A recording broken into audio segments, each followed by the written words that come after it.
行雷閃電又落雨飛，想擔遮戴帽你都唔使嚟。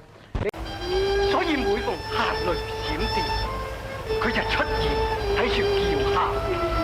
東宮娘娘在臨迎之前，忽然行雷閃電，又有隻白鶴擔去胎兒。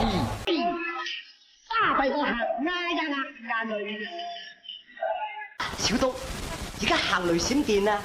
一陣到五排行刑嘅時候，一定唔會有雨落嘅。如果你怕行雷閃電嘅，你咪翻入房瞓，閂埋度門啦。忽然間有一日，狂風暴雨，行雷閃電。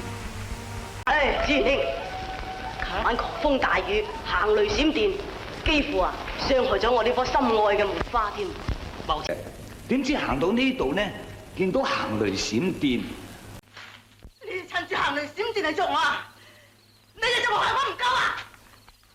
咪一路行，去到嗰間丁家鎮，忽然之間個天行雷閃電喎。